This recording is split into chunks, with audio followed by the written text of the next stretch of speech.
Houses की तरफ से तो पॉजिटिव साइड पे ही नंबर है।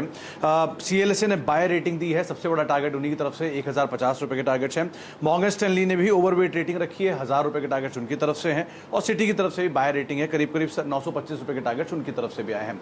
हाँ, एक पार्ट जहां पर उनको लग रहा है कि मिस है वो स्लिपेजेस का पार्ट है, हायर प्रोविजन का पार्ट है, जहां पर थोड़ा सा मिस जरूर आता हुआ दिखाई पड़ रहा है। लेकिन कोर पीपीओपी यानी कि जो ऑपरेशनल परफॉर्मेंस है वो बेहतरीन है।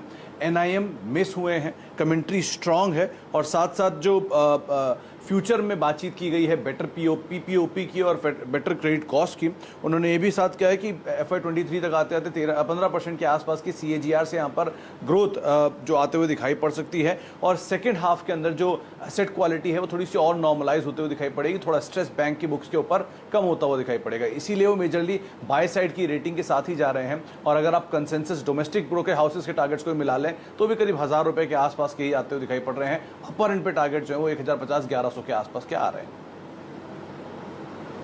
की तरफ से तो एक बाय साइड की रेटिंग आई है, करीब करीब 435 रुपए के वो टारगेट्स यहाँ पर दे रहे हैं। यूबीएस ने हालांकि जो अपनी स्टांस है उसको न्यूट्रल साइड पर रख दिया और टारगेट्स को घटाया है, 350 से घटा के 320 के आसपास के टारगेट्स किए गए हैं। कुछ और ब्रोकेज हाउसेस के टारगेट्स भी हैं, वो भी करीब 350 रुपए, 360 रुपए, 340 रुपए इसकी रेंज में ही मेजरली आते हुए दिखाई पड़ रहे हैं।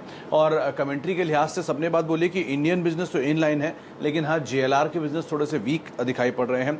एक strong truck cycle recovery expect की जा रही है FY22-23 ऑनवर्ड्स। और साथ साथ उनको लगता है कि जो इंडियन पैसेंजर व्हीकल डिमांड है वो अच्छी रहने वाली है और शायद उसमें मार्केट शेयर बहुत स्ट्रांगली टाटा गेन करता हुआ दिखाई पड़ेगा। इनकी कॉन कॉल भी थी जिसमें ये बात भी साफ की गई थी कि इनका जो निक्सॉन है उसमें बहुत स्ट्रांग सेल हो रही है और ईवी स्पेस में निक्सॉन एक अच्छी ग्रोथ गोइंग फॉरवर्ड और एक्सपेक्ट कर सकता है। और जैसे जैसे स्कूल खुलेंगे, पब्लिक ट्रांसपोर्ट खुलेंगे, कमर्शियल व्हीकल स्पेस की भी डिमांड वापस पिक करते हुए दिखाई पड़ेगी। सिर्फ डोमेस्टिक बिजनेस में कोई दिक्कत नहीं है चिप के शॉर्टेज का, लेकिन हाँ जैगवार का के कारोबार में, लैंड रोवर के कारोबार में ज़रूर थोड़ा इशू है जो सेकेंड हाफ तक ईज आउट होता हुआ दिखाई पड़ सकता है। जी देखिए, अब सुमित ने जो बात एक जरूर है शैल जी, गोल्डमैन सैक्स की तरफ से 2000 रुपए के टारगेट्स यहाँ पर LNT के लिए अब आते हुए दिखाई पड़ रहे हैं। और इनफैक्ट ये इस तरफ पहला ब्रोकरेज हाउसेस ने इस तरह के टारगेट्स आते हुए दिखाई पड़े हैं।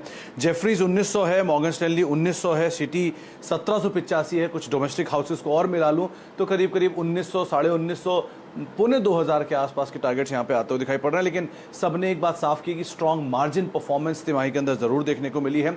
एग्जीक्यूशन थोड़ा सा सॉफ्ट जरूर रहा है, ऑर्डर इनफ्लो अनुमान से थोड़ा सा नीचे आता हुआ दिखाई पड़ा है, लेकिन मार्जिन्स गोइंग फॉरवर्ड और ज़्यादा बेहतरीन होने चाहिए। कंपनी के पास सिचुएशन है कि वो आगे चल के अपने मार्जिन्स को मेंटेन कर सकती है, बढ़ाती हुई दिखाई पड़ सकती है। और साथ साथ जो पूरा स्पेस है, कैपिटल गुड स्पेस या इंजीनियरिंग स्पेस, उसमें मेजर ब्रोकरेज हाउसेस की तरफ से टॉप पिक के तौर पर उसको शुमार भी किया गया है। सब्सिडरीज की स्ट्रांग परफॉर्मेंस है और स्टैंड लोन बेसिस पे कंपनी की भी स्ट्रांग परफॉर्मेंस है जो ओवरऑल नंबर्स के अंदर रिफ्लेक्ट हो रहा है, इसीलिए मेजर अपग्रेड्स आए हैं और 2000 के आसपास के टारगेट सब आप मान के चलिए।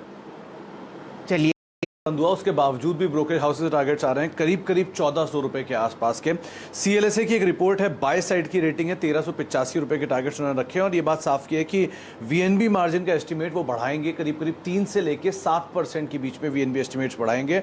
और उनको लगता है कि VNB margin longer horizon, long term में करीब 26 से लेके % के आसपास होने चाहिए, जो कि पहले 24-24.5% थे, तो वहाँ पर भी अपने एस्टिमेट्स को उन्होंने फर्दर अपसाइड पर बढ़ाया है।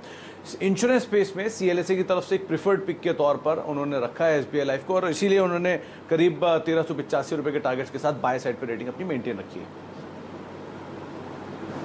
है। सुमित कैप पार कर गई सिर्फ 2 दिन के अंदर महज ये कंपनी, और अब यूबीएस की तरफ से एक इनिशिएट आया है बाय साइड पर, मतलब उन्होंने कवरेज ही शुरू की है बाय साइड की रेटिंग के साथ और 165 रुपए के टारगेट दिए हैं, यानी कि अभी भी यहाँ से 30 से 35 रुपए का एक अपसाइड यूबीएस को दिखाई पड़ रहा है जोमेटो के अंदर।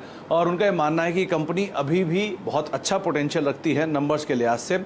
40% की CAGR से ये कंपनी ग्रो कर सकती है गोइंग फॉरवर्ड और वैल्यूएशन थोड़े से महंगे हैं, ये बात उन्होंने भी मानी है, लेकिन उनको लगता है कि वैल्यूएशन के पार्ट को अगर आप हटा दें, क्योंकि ग्लोबली फूड डिलीवरी कंपनीज बहुत ही स्ट्रॉन्ग करने वाली हैं, जिस तरह का पैटर्न है इंडिया में और जिस तरह से लोगों की स्पेंडिंग हैबिट है, इस कंपनी की ग्रोथ और बढ़ने वाली है। यहाँ से उनका मानना है कि एक बड़ा लायन शेयर यानी कि बड़ा मार्केट शेयर जो है कंपनी फूड डिलीवरी स्पेस के अंदर कैप्चर कर सकती है आने वाले समय में, और इसीलिए जो इस तरह के वैल्यूएशन है वो जस्टिफाइबल है। एक झटका अगर नीचे का देता है तो फिर से इसमें बाइंग आ सकती है, और उसके बाद उनको लगता है कि जो टारगेट्स वो देख रहे हैं वो 165 रुपए के आसपास है। और इंटरेस्टिंग पार्ट ये है कि ये नंबर्स के बाद किसी भी फॉरेन ब्रोकरेज की तरफ से पहला बाइक साइड पर रिकमेंडेशन है जोमेटो पर, वो भी इनिशिएट कवरेज के साथ ही बाय लिया है। तो आप इस लिहाज से भी आज स्टॉक के ऊपर नजर रख सकते हैं। 165 रुपए के टारगेट्स हैं।